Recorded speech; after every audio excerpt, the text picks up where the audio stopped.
In the criminal justice system, street racing offenses are considered especially heinous. In New York City, the dedicated detectives who investigate these felonies are members of an elite squad known as the Street Racing Prevention Unit. These are their stories.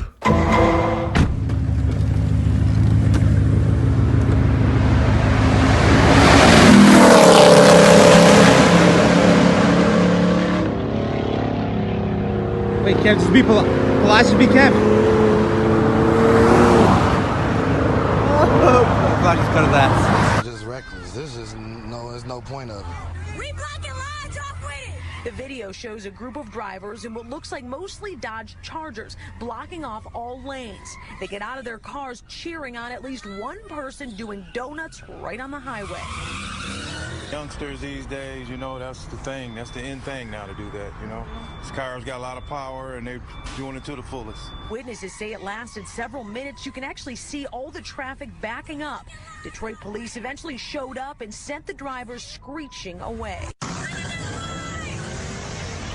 Might be the cars. The cars that make you want to turn up. Detroit Police Chief James Craig saw the video too and released this statement Sunday. Quote, "We are not going to tolerate this blatant disregard for public safety in our city. More to come," end quote. They need to chill out. For real. So I think what has gone through the minds of a lot of people who've seen the new wide-body Charger Hellcat is I'm pretty sure a lot of people really want one, but I'm also pretty sure that when they actually see the cost of one of these things, most likely some people are going to say, you know what I'll do?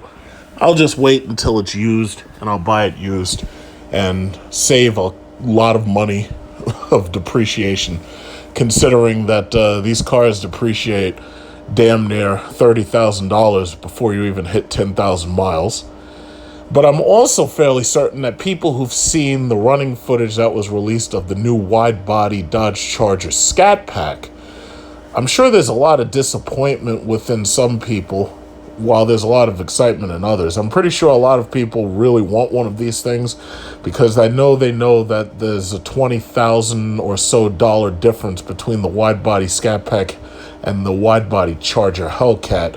In the same vein that there's also a similar price difference between the Scat Pack Challenger or the Super Scat Pack, whatever they call it, because they have like two different trims, and the Hellcat Challenger wide body, which basically costs about $80,000. So I've been hearing that the wide body Hellcat Charger is supposed to start at about $77,000 MSRP. Now that would make a lot of sense considering a loaded model is about $75 and the wide body kit is adding about $7,000 because it's not just the fender flares. Some people think that all it is fender flares. That's not all it is. There's electric steering under there, which allows the computer to control the steering modes so that this way it's able to tighten up and loosen the steering at will based on programmable options. And some people who've had first-generation Chargers or first-generation Charger Hellcats had problems with their steering. It was hydraulic steering at that time.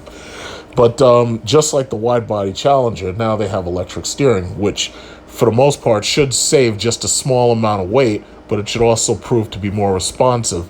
However, you lose some communication with the road due to the fact that it's not a direct link anymore. So when I say there's some disappointment, this morning I was on the road and I saw somebody who had what looked to be an SXT, the cheapest model Charger, which is about $33,000, but they had an SRT hood on it, which they probably bought aftermarket or they bought used or whatnot from eBay. And if they didn't have it painted, it was already painted and they just added it onto their car. Now, I saw this car on the road this morning. I took this picture this morning. And the problem that I have is that if you're going to spend $70,000 or $80,000 on a car, it's like you don't want anybody to have anything that looks like yours. What you certainly don't want is somebody simply just buying a new hood and throwing that on an SXT, and now everybody thinks that that's, a SRT or a Hellcat. It kind of annoys most people that there are other cars out there that look like the trim that they have when it absolutely isn't.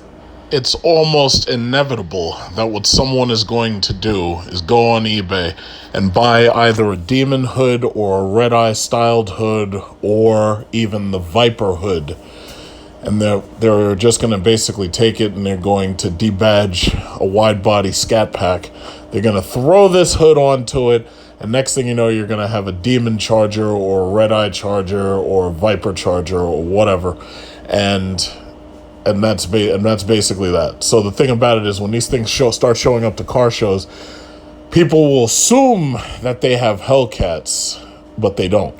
What's worse is that some of these guys will actually race other people, and God forbid they lose. Then you'll have these turkeys walking away saying, "Oh yeah, I beat a Hellcat," but they never knew exactly that they didn't because they never checked under the hood. So what do you think about the new wide body Scat Pack Charger? Do you think that they did the right thing by making it look exactly like the wide body Charger Hellcat? Are you planning on getting a wide body Scat Pack Charger? It's so hard to remember all these words. Some people have been arguing about whether or not the Charger Scat Packs are actually Charger SRTs. I know there's some differentiation in the trim. But my question is basically to you, like, what do you think about it? Are you planning on getting one? And if you are going to get one, which model are you going to get?